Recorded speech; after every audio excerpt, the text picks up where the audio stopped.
Mathrubhumi December 29 ശനിയാഴ്ച. എന്താണ് സമസ്ത കേരള ജംഇയ്യത്തുൽ ഉലമയുടെ നയം? ഒരു നയമുണ്ടെന്ന് ഉറച്ചു, ആ നയം മാറ്റിയിട്ടില്ല എന്നും ഉറച്ചു. ഇനി അറിയേണ്ടത് എന്താണ് ആ നയം എന്നതാണ്. വളരെ വ്യക്തമായി പറയുന്നു സമസ്തയുടെ നേതാക്കൾ.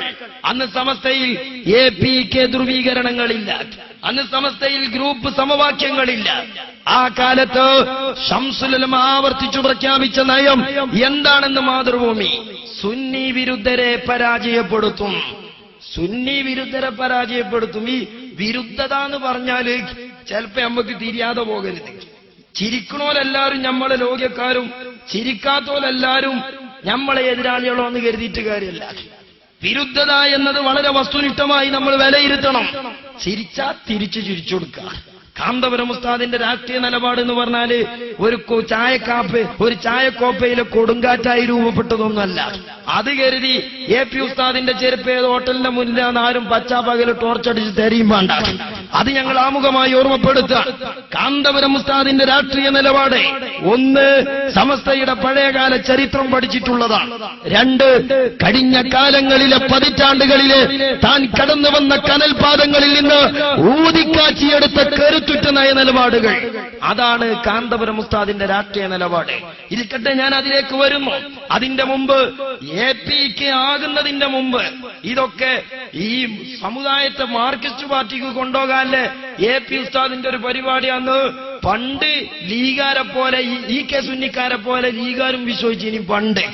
ഇപ്പൊ അങ്ങനെയല്ല. ഇപ്പൊ അതിലൊന്നും പെടാത്തവും കുറച്ചുണ്ട് എന്ന് ചില ലീഗാർക്കൊക്കെ തോന്നാൻ തുടങ്ങിയിട്ടുണ്ട്. അതുകൊണ്ടാണ് ഇന്നലെ രാത്രി ഞാൻ അതിലേക്ക് വരുന്നു. ഇരിക്കട്ടെ, സുന്നി വിരുദ്ധരെ പരാജയപ്പെടുത്തുക.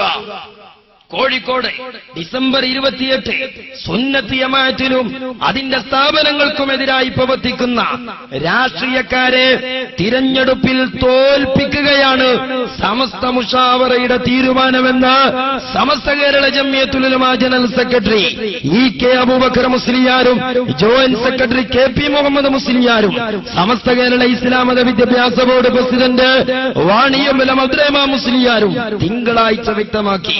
സമസ്ത കേരള ജംഇയ്യത്തുൽ ഉലമയും അതിന്റെ കീഴ്ഘടകങ്ങളും രാഷ്ട്രീയപരമായി സംഘടിക്കേണ്ടതില്ലെന്നും സുന്നത്ത് ജമാഅത്തിനും അതിന്റെ സ്ഥാപനങ്ങൾക്കുമെതിരായി പ്രവർത്തിക്കുന്ന ഏത് രാഷ്ട്രീയക്കാരനെയും എതിർത്തു പരാജയപ്പെടുത്താൻ യുക്തമായ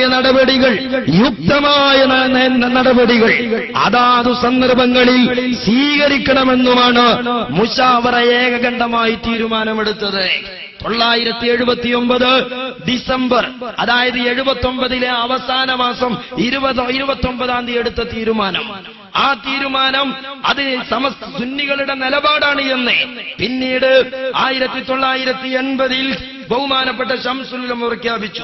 1980 2-ാം തീയതി ജനുവരി 2-ാം തീയതി 1980 79 എടുത്ത നിലപാട് ഏതാനും ദിവസം കഴിഞ്ഞപ്പോ ശംസുൽ ഉലമ അരക്കിട്ടുറപ്പിച്ചു. എന്നിട്ട് അതൊന്നും കൂടി മുറുക്കിയെടുത്ത് ഒരാഴ്ച കഴിഞ്ഞപ്പോ വീണ്ടും പറഞ്ഞു സുന്നികളുടെ നയം, സമസ്തയുടെ നയം മാറ്റിയിട്ടില്ല. 16-ാം തീയതിയിലെ പത്ര റിപ്പോർട്ട് വീണ്ടും. ഇങ്ങനെ ഒരു നിലപാട് അതെന്തുകൊണ്ടാണ് എടുക്കേണ്ടി വന്നത്? ഇന്ത്യൻ യൂണിയൻ മുസ്ലിം ലീഗ് തങ്ങന്മാരെയും പണ്ഡിതന്മാരെയും മുമ്പിൽ വെച്ച് ആലിമീങ്ങളുടെ പോരിശ പറഞ്ഞ് അധികാരത്തിലെത്തിയാൽ ആലിമീങ്ങളെ താറടിക്കുന്ന നിലപാടുകൾ എടുത്തു. അത് അസഹ്യമായി. അഹ്ലുസുന്നത്ത് വൽ ജമാഅത്തിനെ തകർക്കാൻ സാമുദായിക രാഷ്ട്രീയ പാർട്ടി വളക്കൂറുള്ള മണ്ണാണെന്ന് വഹാബികൾ തെരഞ്ഞെടുത്തു. അതുകൊണ്ടാണ് അരീക്കോട്ട വക്കീലിനും ആ വക്കീലിന്റെ പിതാവിനും സുന്നികൾക്കിടയിൽ കാന്തപുരത്തെ കൊലപ്പെടുത്തുമെന്ന് ഭീഷണി മുടക്കിയ ഒരു തെരുവ് പിള്ളയെ ഉത്തരവാദപ്പെട്ട വക്കീലം പണിയുടെ പേരിൽ ഏറ്റെടുക്കാൻ തയ്യാറായത്. മാന്യന്മാര് എല്ലാ ചാപ്പിള്ളയെയും കൊണ്ട് നടക്കരുത്, എല്ലാ ചാപ്പിള്ളയും കൊണ്ട് നടക്കരുത് മാന്യന്മാരെ. വക്കാലത്താണെങ്കിലും അതിനൊരു മര്യാദ ഉണ്ട്. ഏറ്റെടുക്കാൻ വേണ്ട വിഷയം വേണ്ടേ? ഏതൊരു വക്കീലിനും എടുക്കണ കേസിന് ഒരു എരമതിയാകണ്ടേ? അതല്ലേ എടുക്കാൻ പാടുള്ളൂ. ഇരിക്കട്ടെ സഹോദരന്മാരെ, ആ നിലപാടിൽ ശൈഖുന കാന്തപുരം ഉസ്താദ് ഉറച്ചു നിന്നു. നമ്മുടെ സമകാലികമായ പ്രശ്നം. ഇവിടെ ഒരാൾ ചോദിച്ചു, എന്തിനാണ് ഇവിടെ ലീഗിനെ ചീത്ത പറയുന്നത് എന്നാണ്. അതെന്താണ്? ലീഗിനെ എങ്ങനെയാണ് ചീത്ത പറയാതിരിക്കുക? ലീഗ് ഇത്തരം പ്രശ്നങ്ങളിലൊക്കെ ഇടപെട്ട പ്രസ്ഥാനമാണെന്ന് നിങ്ങൾ തന്നെ നിങ്ങളുടെ മാസികകളിൽ എഴുതി വച്ചിട്ടുണ്ട്. നിങ്ങളുടെ പ്രസിദ്ധീകരണങ്ങളിൽ മുസ്ലിം ലീഗ് സമുദായത്തിലെ APK തർക്കങ്ങളിൽ ഇടപെടുകയും അതിൽ കടന്നുവരികയും ചെയ്തിട്ടുണ്ട് എന്ന് നിങ്ങൾ തന്നെ വളരെ സ്പഷ്ടമായി നിങ്ങളുടെ പ്രസിദ്ധീകരണങ്ങളിൽ എഴുതിവിട്ടതാണ്. APK തർക്കമുണ്ടായപ്പോ അതിനിടയിലെ പ്രശ്നം പരിഹരിക്കാൻ ആരാണ് മുസ്ലിം ലീഗിനെ ഏൽപ്പിച്ചത്?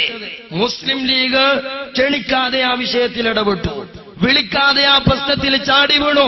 അതുകൊണ്ട് തന്നെ APK പ്രശ്നം വരുമ്പോ ഒന്നാമത്തെ വക്കാലത്ത് മുസ്ലിം ലീഗിന് തന്നെ കൊടുക്കുകയാണ്. വധഭീഷണിക്കാരന് സ്വീകരണം കൊടുക്കുമ്പോ അതിൽ കക്ഷിയായി വരുന്നത് അരീക്കോട്ട വക്കീൽ തന്നെയല്ലേ? അപ്പൊ എങ്ങനെയാണ് പിന്നെ അതിൽ മാറ്റി നിർത്താൻ കഴിയുക? അതുകൊണ്ട് തന്നെ ഞാൻ സൂചിപ്പിക്കുന്നത് മുസ്ലിം ലീഗ്, ആ മുസ്ലിം ലീഗ് സാമുദായികമായ ഈ പ്രശ്നങ്ങളിൽ ഇടപെടാൻ തുടങ്ങി. അങ്ങനെ ഇടപെടാൻ തുടങ്ങുകയും സമുദായത്തിനെതിരെയുള്ള വഹാബികളുടെ രാഷ്ട്രീയ കടന്നുകയറ്റം, ആ രാഷ്ട്രീയ കടന്നുകയറ്റത്തെ ആദർശമായി പ്രതിരോധിക്കാനുള്ള വഴികൾ സമസ്ത സ്വീകരിച്ചതുകൊണ്ടാണ് 79 അങ്ങനെ ഒരു നിലപാടെടുക്കേണ്ടി വന്നത്. ഇവിടെ കാന്തപുരം അതല്ലേ ചെയ്തിട്ടുള്ളൂ. കഴിഞ്ഞ കാലങ്ങളിലെ രാഷ്ട്രീയ സാഹചര്യങ്ങൾ, ആ രാഷ്ട്രീയ സാഹചര്യങ്ങളിൽ കാന്തപുരം എടുത്ത നിലപാടുണ്ട്. എന്താണ് ആ നിലപാട്? കാന്തപുരം ഉസ്താദ് പറഞ്ഞു, സുന്നികളെ ആര് സഹായിക്കുന്നോ അവരെ സഹായിക്കുമെന്നതാണ്. മാത്രമല്ല സമസ്ത കേരള ജംഇയ്യത്തുൽ ഉലമ വളരെ വ്യക്തമായൊരു നിലപാടെടുത്തു. എന്തായിരുന്നു ആ നിലപാട്? സുന്നികൾ രാഷ്ട്രീയപരമായി സംഘടിക്കേണ്ടതില്ല. കേരളത്തിലെ മുഴുവൻ ലോക്സഭാ മണ്ഡലങ്ങളിലും ഒരു മണ്ഡലത്തിലും രാഷ്ട്രീയപരമായി സുന്നികളുടെ ഒരു സ്ഥാനാർത്ഥിയില്ല.